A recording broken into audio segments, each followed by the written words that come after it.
reveal right off the bat. Now, I guess we'll start with Mike, too. Is there something you need to tell us? It's been nice knowing you. Very appreciative of the opportunity. Hi, Sam.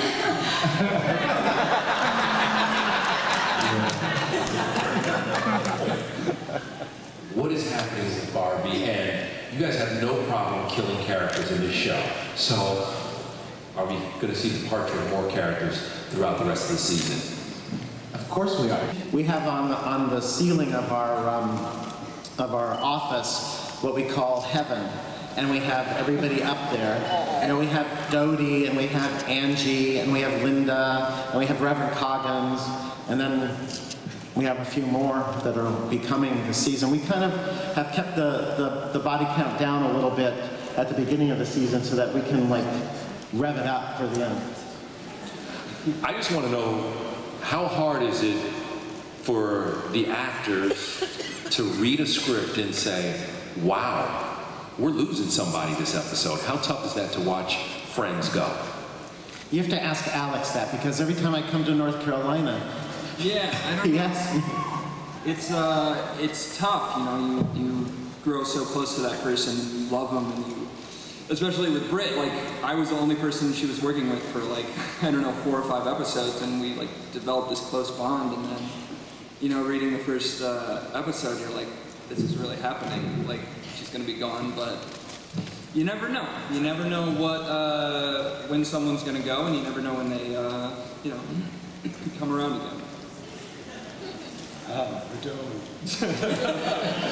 know, because you saw like Jolene last year made a great appearance, and it's good to see her come back, and it's like we're all a tight-knit family. So. Which also leads to the question, you know, can people come back from heaven? Well, as Alex just said, Jolene, who played Dodie, came back to haunt Dean Big Jim. Yep. So when you're dead, but it doesn't mean you can't be an avatar at some point and come back. So there are no set rules. We said goodbye to Angie and Linda, but you know, there are certainly possibilities that one of them might be back. Really? Oh yeah. Let's talk about the dome. Are we closer to people getting out of the dome? Well, you'll have to, yes. One of our characters, guess who? You just saw a clip. One of our characters might get out of the dome this season.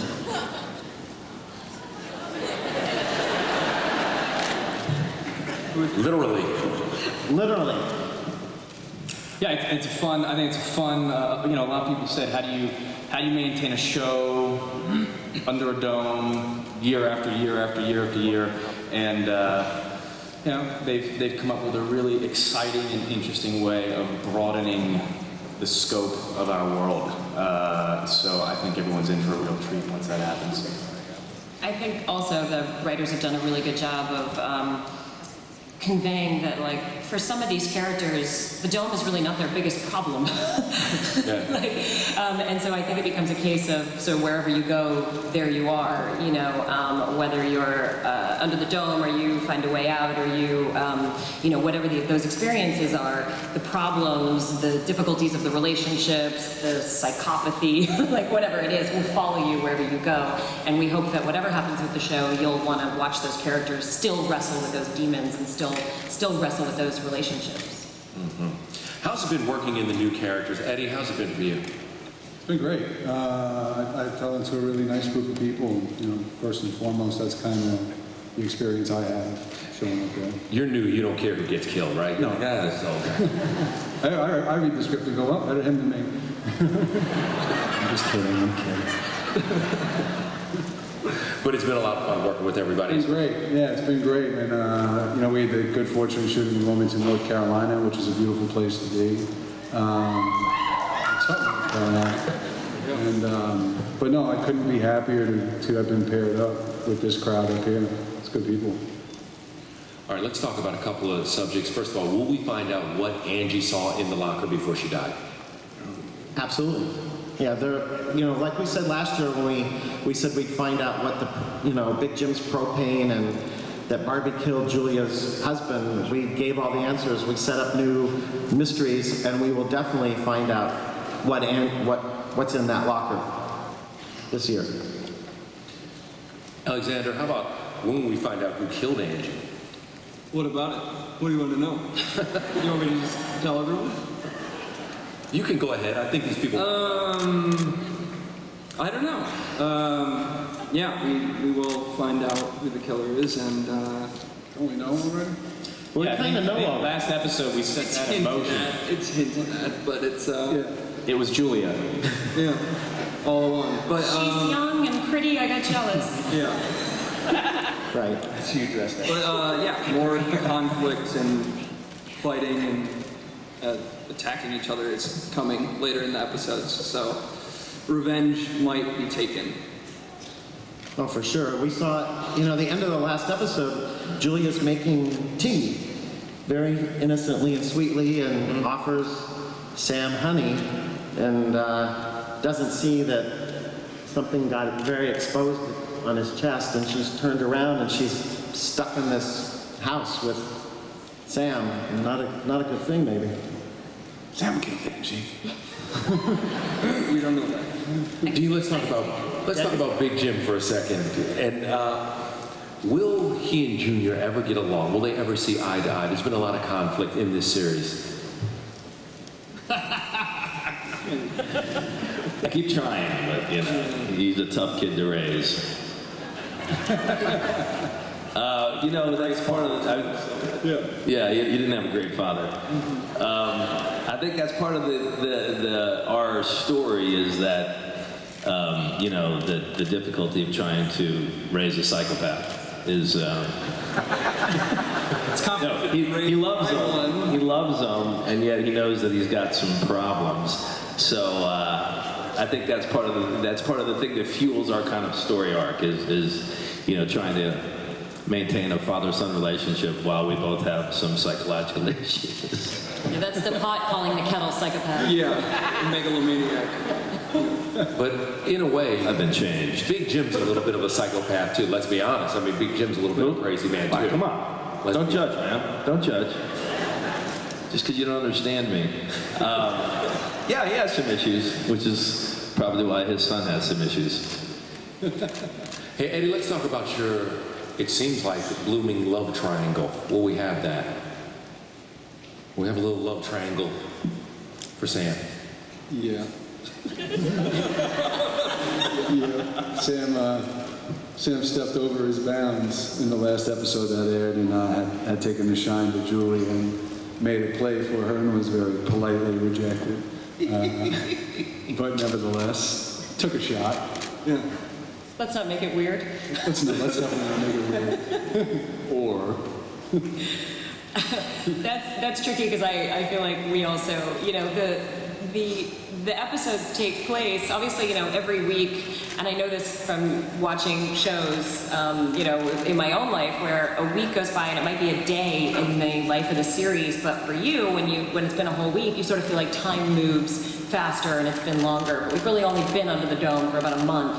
And so one of the things that was a little bit tricky was, conflict between Julia and Barbie, introducing someone else who might be like-minded and sort of find a way, but I also lost my husband a month ago, so it's like you want to sort of play carefully in that realm and try to keep it a little bit realistic, even though we are a sort of sci-fi show. I call it tricky. I call it slutty. Yeah. Didn't say I wasn't having a good time.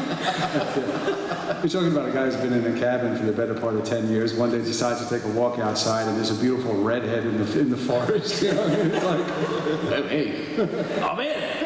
I'm back. And by the way, let's talk a little bit about how Barbie has, well, in the beginning, we didn't know whether he was a good guy or a bad guy. He starts the whole show by burying your husband. And so we're like, did he kill your husband? Didn't he kill your husband? Now you love him. So? What's that evolution? He's smooth. He's smooth. No, I think as she said, it's a difficult line to walk. Kind of pinning the reality of life and how people would react to, say your new love interest having offed your husband, but also the heightened chaos of a dome coming down around your town, which is equally as unbelievable.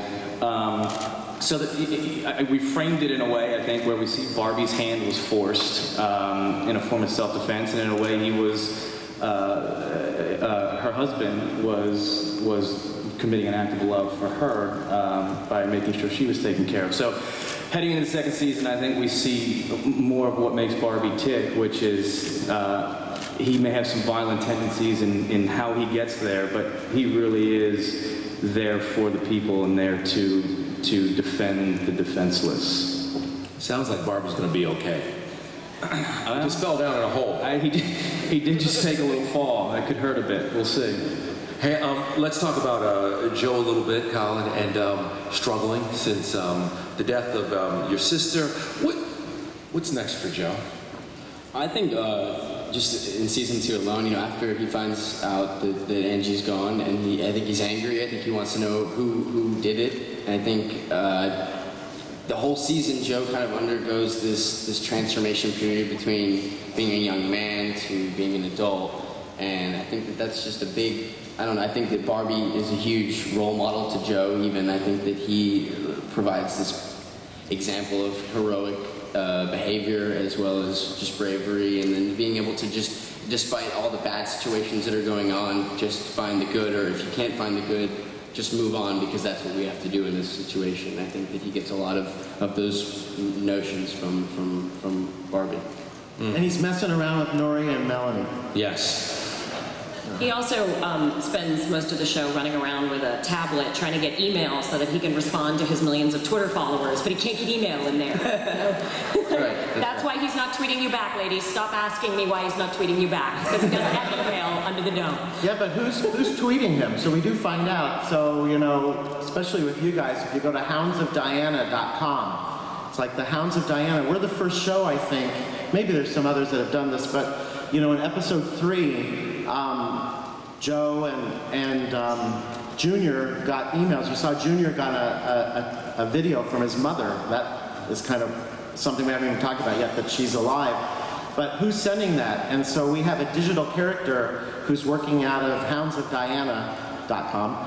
And so you can go to it and follow the tweets. And then we're going to actually maybe meet that character in episode 8. So that's pretty cool to start with a digital character and then find out that he's really a flesh and blood character we can introduce as well. And it's not just any tablet, it's a Microsoft Surface. Hashtag swag. Still waiting for my Prius. How has it been? How's the evolution of the show been for you? Because in the beginning, it was really an unknown entity. The people down in Wilmington, North Carolina, turned out in force for the premiere. We're so excited about it. Now you go back to second season, they know the characters, your faces have been all over. How have things changed? I'll let each one of you answer that. Alexander's smiling. Go ahead, you go first. Well, this is like my first really, really big gig, and it's been just such a whirlwind and amazing experience. And the first season, people kind of vaguely knew who I was, and then I premiered, and then it was just coming back this season, it's everyone, some people just freeze up, and they're kind of staring at you, airplanes kind of get awkward because people are subtly trying to be in the seat over, taking it. Yeah. And then I'm looking at them after I'm reading a book, and I'm I know what you're doing, come on. So it's great though. Everyone has such a great positive response to the show, so yeah. And after this, it's going to be insane. Colin? Just as far as being in Wilmington, I don't know. I think the experience is great. I think that filming in a smaller town like Wilmington gives Chester's Mill a nice little small town feel, and I think that being in Wilmington is great, and being there for the first season was fun, but going back and being in the same spot for the second season was nice, and working with our same crew in Wilmington was great, and because we had a relationship with them, and they knew how we like to work, and they knew how we needed to work, and how everything needed to go, and it just did. It was really seamless in the second season. I'll let you answer this one. How important is Stephen King's continued involvement in the show? I'm sorry, one more time. No, I was saying Dean. I'll ask you, how important is Stephen King's continued involvement in the show?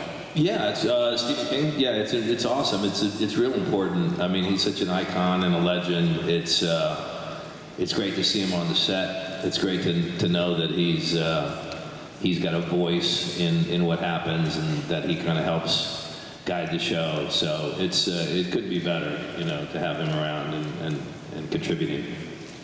Is it a little weird that he doesn't just scare the crap out of you when you see him? He does scare the crap out of me. Does he? Neil, you had said you had about 3 to 5 seasons worth of stuff figured out in the very beginning. Are you still on that trajectory? Oh yeah, where we leave everybody at the end of the season, since we just finished on Friday, we could, we have great adventures ahead. I don't know that we even know what those are yet, but we've set it up so that we can keep going with folks like you. So we're hoping to do that because we have a lot of stories left to tell, and we can tell them in, I think, some cool ways. You saw in the clip the tunnels, so that's going to be something that's really, I think, interesting and really cool this season. How we find them, where they lead to, what they mean. So it opens up a whole new vista of storytelling for us. Yeah. Rochelle, let's talk about Julia for a second. And do you ever see any of yourself in your character? A little more this season, because she's like more physical. No jokes about the love triangle. She's a little more physical this season, and is kind of. I don't know, I feel like maybe Barbie's like rubbing off on her. She's becoming a little more active and kind of take charge and faces off with Big Jim a little more.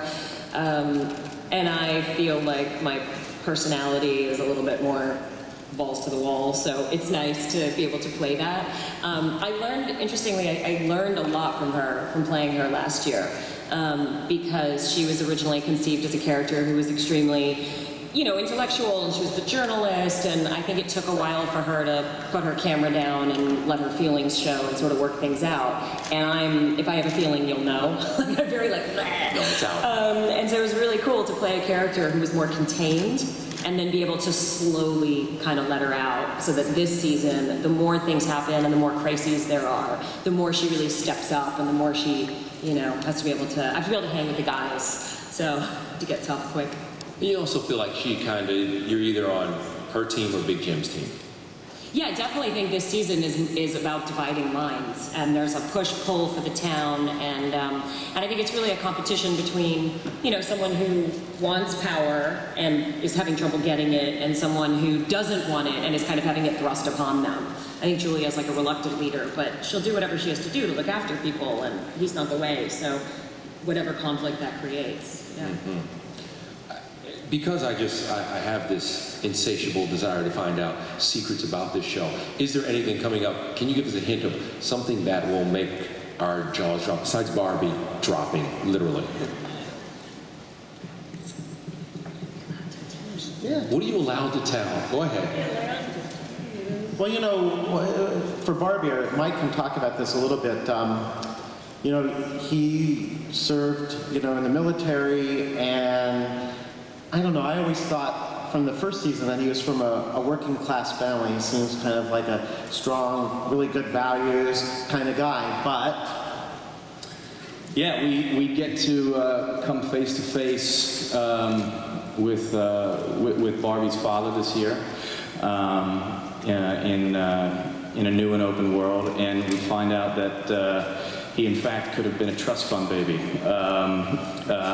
which shows why he's kind of pushed away from that lifestyle, why he went into the military to make a difference from the life that he was used to, the life that he was raised in, and we find out some other familial secrets as well towards the end of this year that I think are going to surprise a lot of people. I also think for those of you who've been tracking the mythology with the hands and whatnot, Sam, there are, which I can't tell you what, but there are reasons behind Sam's actions and motivations that tie very closely into the dome and its whys and whens. He's not just a crazy psychopath, is what he's trying to say. He's not just throwing axes around for fun. Big Jim publishes a book of poetry. What would it be called? I can't tell you. That's the secret. Okay.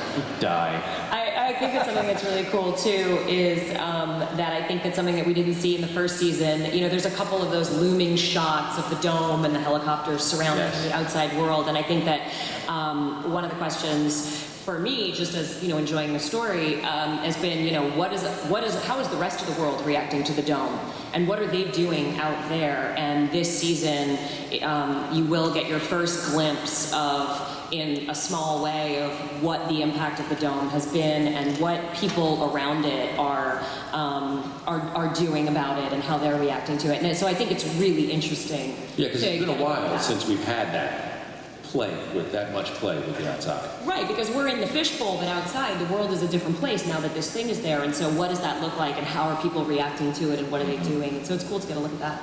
All right, let's have a little fun and take a few questions from the audience. And where's our microphone? Oh, there it is. Okay. Just, you can walk into the spotlight,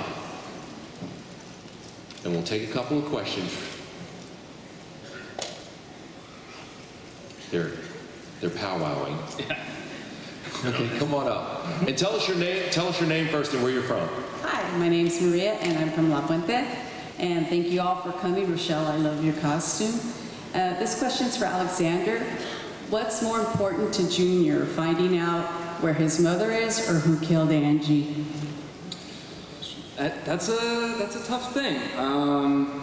I've always thought that there's kind of this missing love that Junior craves in his life, and not to get weird and edible. What? Well, okay, come on. I have a megalomaniac father. I have a mother who abandoned me, and an alcoholic murderer uncle. Really great role models. So you had it pretty good. So yeah, no wonder I turned out all right. But yeah, I think he's a person who craves love and affection and approval so much. Yeah, lots of that. And I think because it's such a pressing matter of who the serial killer is and who killed this love of Junior's life, that he wants to find the murderer first and foremost, and then the mother stuff is kind of on the back burner because he can't really deal with that until he gets outside of the dome. So I think Angie, step one, step two, mom. I'm going to tell your mother you said that. She's still alive. Yeah. Go ahead. Hi. Well, first I want to say, Colin Ford, it's really nice to see you on something that's, well, from Supernatural.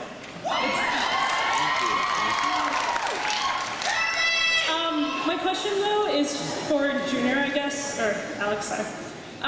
Will we ever see more, will your character ever be reprimanded for what you did to Angie? Because we saw it with Big Jim, but he kind of shoved it under the rug, and it wasn't really, no one else has really done anything. I feel like Angie hasn't gotten justice. So will we see that happen later, or? I think, in a way, Angie's death is one way he is reprimanded. I think it's a terrible, tragic thing for him. Yeah, it really hurt you that she died. Yeah. But, yeah, I think more misfortune and bad stuff is going to happen to Junior, as it does to everyone on the show. But Junior specifically keeps getting the shit end of the stick, I guess. I don't know. So yeah, you'll see more of painful stuff headed Junior's way. Yeah. More of those pained Junior shots, those close-ups of Junior and that angst. Yeah. Go ahead. Hi, I'm Courtney and I'm from Kansas. And my question's for everybody. I just wondered if you were going to be trapped under a dome in real life and you had to choose someone to be in there with you to help you figure it out and everything, who would you choose? Let's start. One person? One person. Kyle, you go first. You go first on that end. Go ahead. Me? Yep. I would take my best friend Garrett. Garrett, if you see this, I love you.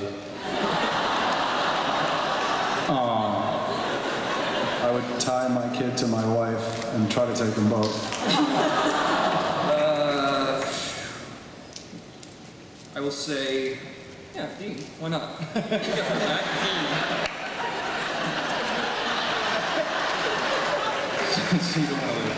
I take Britney Spears.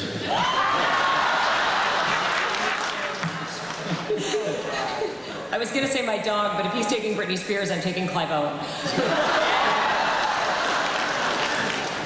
I think Chuck Norris would be pretty good. Isn't that the answer for everything? I'll take CBS with me. It's your dome. By the way, who would you take? Oh, you would take Alex. There you go. I'm coming. There you go. And would the dome be in Kansas? Hi, my name is Lynn. My question has to do with Stephen King's involvement in the show.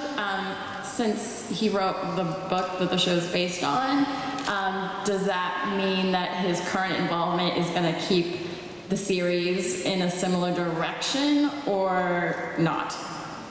Well, Stephen wrote the first episode of this season, and so that was a way of Stephen continuing to put his, really strong imprint on the show, so that we've gone a bit past the book in some ways because the book is only about a week or so, and now we're, as Rochelle said, we're in a month by the end of the season, and so we wanted Stephen to do the first episode this year so that he could lay the groundwork for this season.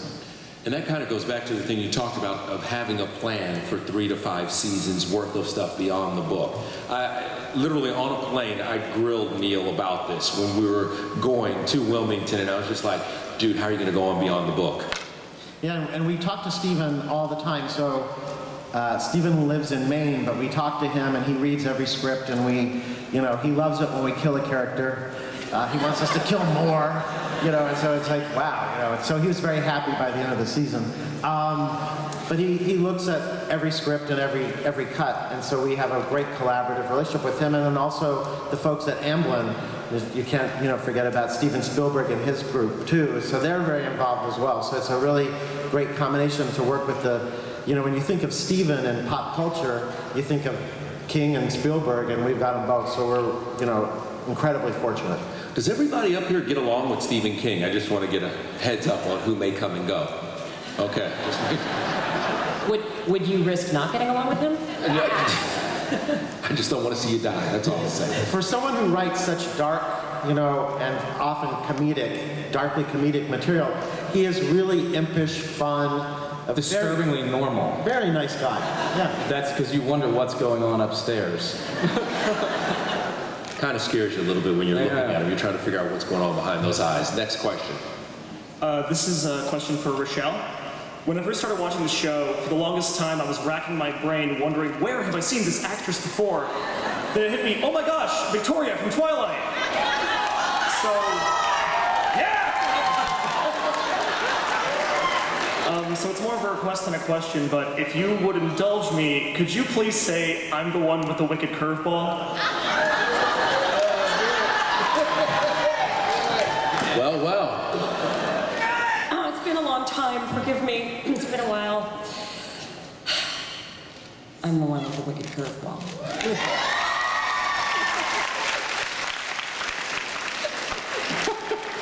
Yes, sir. Wait, really quick. Are you Hunter S. Thompson? Yeah. Brilliant. Thank you. That is an amazing costume. Yeah. Oh, here it comes. There we go. Can you ask your question in character? Can't do the voice very well, so I can't. I could be drunk, but no. This one's for Colin. Is Joe going to leave Nori for Melanie? Because if you do, me and my girlfriend are going to be really pissed. I think that Nori was Joe's first love, and I don't think you can ever really run away from your first love. So I don't think he will. So you never know. We did have Some of love. You may dream up something. You can check it. Colin, tell them about your vlogs that you do with Nori. The vlogs? Yeah. Oh, Nori, Mackenzie, and I will shoot these little vlogs, which will actually be on the houndsofdiana.com website, right? Am I right, Neil? Didn't say that?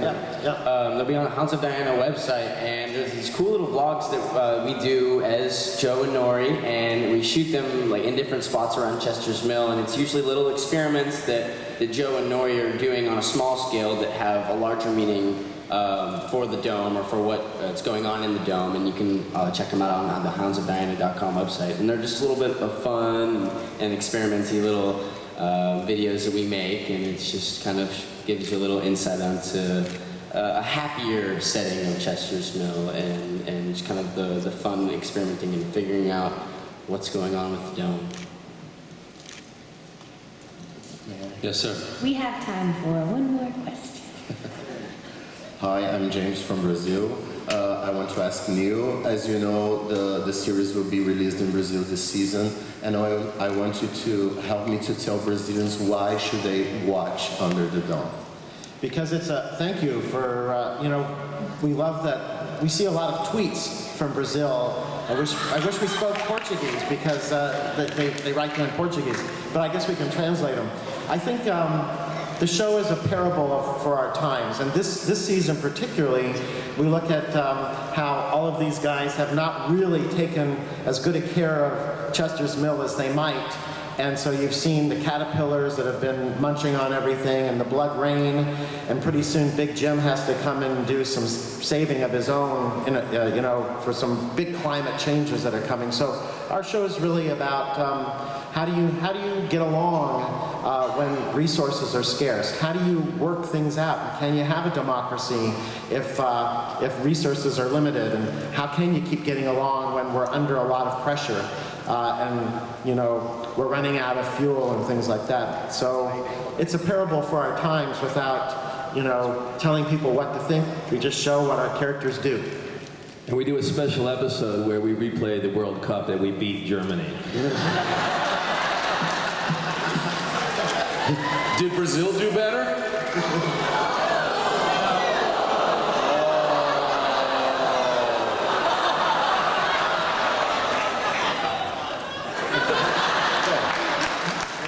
Thank you for that question from Brazil.